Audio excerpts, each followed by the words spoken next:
বন্ধু নমস্কার। এই বইটা দেখছেন? এই বইটা ভালো করে দেখে নিন।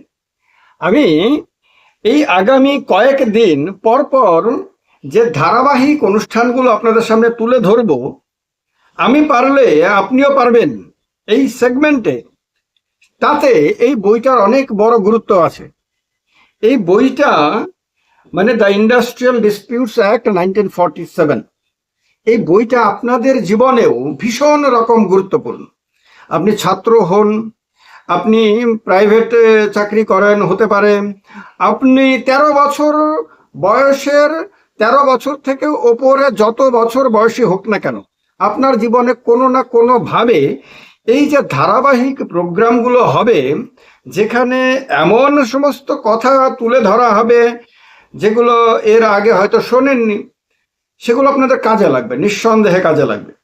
তার কারণে প্রথমে এই বইটা সম্বন্ধে তো বলবোই, আমি ধারাবাহিকভাবে একের পর এক অনেক ঘটনাই বলবো, কিন্তু প্রথমে আপনাদেরকে স্ক্রিনে আমি একটা বিল্ডিংয়ের ছবি দেখাচ্ছি। এই বিল্ডিংয়ের ছবিটা ভালো করে দেখুন। জরা জীর্ণ, ভাঙা চোরা, এবড়ো খেবড়ো, একেবারে দেখলে পরে বোঝা যাচ্ছে যে একটা পোড়ো বাড়ির মতন। হয়তো সেখানে ভূত থাকে, হয়তো প্রেতেরা থাকে। খুব বাজে অবস্থা, জীর্ণ শীর্ণ একটা পুরোনো বাড়ি আপনারা দেখছেন, এবং এইটা দেখে আপনাদের এটাও মনে হতে পারে যে হয়তো বা অনেক পুরনো একটা বাড়ি। কিন্তু না, এই বাড়িটা একটা সময় আমার কর্মস্থল ছিল। আমি এই বাড়িটাতে চাকরি করতাম। এখন কিসে চাকরি করতাম? এই বাড়িটাতে একটা স্যাটেলাইট চ্যানেলের অফিস ছিল, যে স্যাটেলাইট চ্যানেলটা একই সঙ্গে একই সময়ে কলকাতা এবং আগরতলা থেকে পরিচালিত হতো। এই চ্যানেলটার মালিক ছিলেন একজন আমাদের দেশের গণ্যমান্য রাজনৈতিক ব্যক্তি, যিনি আমাদের দেশের একজন কেন্দ্রীয় মন্ত্রী ছিলেন। পিভি নরসিমহা রাও মন্ত্রিসভায় তিনি সদস্য ছিলেন। সেই ব্যক্তি এই বিল্ডিংটার মালিক ছিলেন, মানে এই বিল্ডিংয়ের যে চ্যানেলটা তার মালিক ছিলেন। এই চ্যানেলটাতে আমি সাংবাদিকতা করতাম, আমার সঙ্গে আরো অনেকেই এই চ্যানেলের স্টাফ ছিল। খুব ভালো চলছিল স্যাটেলাইট টেলিভিশনে, প্রত্যেক দিন রিপোর্টিংয়ে আমাকে দেখা যেত, লক্ষ লক্ষ মানুষ দেখত। পৃথিবীর 35টা দেশে মানুষ টিভিতে আমাকে দেখতে পেত। ভবিষ্যৎ অত্যন্ত উজ্জ্বল ছিল। ভাবতেও ভালো লাগতো, কাজ করতেও খুব আনন্দ লাগতো। কারণ কাজে যদি আপনি স্যাটিসফ্যাকশন পান, এবং কাজে যদি আপনার মানুষের কাছ থেকে প্রশংসা আসে, কাজে যদি আপনার উন্নতির বিরাট সুযোগ থাকে, তাহলে ডেফিনেটলি কাজ করার ক্ষেত্রে আপনার কোনো পরিশ্রমই লাগবে না। তার কারণে দিন রাত এক করে, ঝড় জল বৃষ্টি, যে কোনো চ্যালেঞ্জ, যে কোনো মৃত্যুর হুমকি টুমকি, সব কিছু কুছ পরোয়া নেই, এইরকম করে কাজ করতাম। তো তার কারণে এই বাড়িটার সঙ্গে আমার অনেক স্মৃতি জড়িয়ে রয়েছে। অনেক রাত পর্যন্ত কাটিয়েছি এই বাড়িটাতে, সম্পূর্ণ রাত কাটিয়েছি কাজ করতে করতে। এরকম না ঘুমিয়ে কাটিয়েছি, এরকম না, কাজ করতে করতে কাটিয়েছি। সেই বাড়িটাতে যখন অন্যান্য দিনের মতনই অফিস করতে যাই, আমার মতো আরো অনেকেই যায়, গিয়ে দেখলাম এই বিল্ডিং এর গেটে দারোয়ান বলে দিচ্ছেন যে অফিস তো বন্ধ হয়ে গেছে, অফিস আর খুলবে না। মালিক জানিয়ে দিয়েছে যে অফিস চিরতর বন্ধ হয়ে গেছে। সুতরাং আপনারা এখন প্রাক্তন হয়ে গেছেন, আপনাদের এখন আর এই অফিসে কাজ করার কোনো সুযোগ নেই, কারণ অফিসই যেহেতু বন্ধ হয়ে গেছে, সেহেতু আপনি আর কিসে কাজ করবেন? একটাবার ভাবেন তো, একটা অফিস, একটা চ্যানেল, একটা প্রতিষ্ঠান, যেটাকে নিয়ে আপনি অনেক বড় স্বপ্ন দেখছেন, আপনার সত্যি সত্যি অনেক উন্নতির সম্ভাবনা রয়েছে, সেইটাতে একদিন গিয়ে যদি হঠাৎ করে আচমকা যদি আপনি শোনেন যে চ্যানেলটা বন্ধ হয়ে গেছে, এখন থেকে আর এই চ্যানেলের ভেতরে আপনার কোনো জায়গা নেই, আপনি আর কাজ করতে পারবেন না, এখানে আপনার যে স্বপ্নগুলো ছিল সে স্বপ্নগুলো এখন অতীত হয়ে গেছে, সেগুলো বাস্তবায়নের, এই চ্যানেলে থেকে বাস্তবায়নের আর কোনো সুযোগ নেই, তখন আপনার মনের মধ্যে কিরকম আঘাত লাগবে? কিরকম ভাবে পুরো আকাশটা আপনার মাথার উপরে ভেঙে পড়বে? যদিও বিকল্প সুযোগ তো একজন সাংবাদিকের জীবনে চিরকালই থাকে, সাংবাদিক কোনোদিন প্রাক্তন হয় না, আর সাংবাদিকের কোনোদিন কাজের অভাবও হয় না, এটাও ঠিক। আপনি যদি দক্ষ হন, আপনি যদি কাজটা ভালো জানেন, আপনার যদি গ্রহণযোগ্যতা থাকে তাহলে আপনি পৃথিবীর যে কোনো জায়গাতে গিয়ে আপনার সাংবাদিকতা করতে পারবেন। তো সেই ব্যাপারে তো আমার কোনো টেনশন ছিল না। কিন্তু একটা প্রতিষ্ঠানকে ভালোবেসে সেটাকে নিজের জীবনের প্রায় সম্পূর্ণ অংশ বানিয়ে ফেলার পরে অফিসটা বন্ধ হয়ে গেলে পরে একটা বিরাট ইমোশনাল ধাক্কা তো লাগেই। সেই ধাক্কাটা চরমভাবে লেগেছিল 25শে ফেব্রুয়ারি 2010, সেদিন এই অফিসটা বন্ধ হয়ে গেছিল। এরপরে একটা লড়াইয়ের সূত্রপাত হয়, একটা বড় লম্বা লড়াই, যে লড়াইয়ে কখনো মৃত্যুর ভয় ছিল, মানে হুমকি। এর আগে কাজ করতে গিয়ে আপনার মৃত্যুর ভয় টয় এগুলো তো পাত্তাই দিই।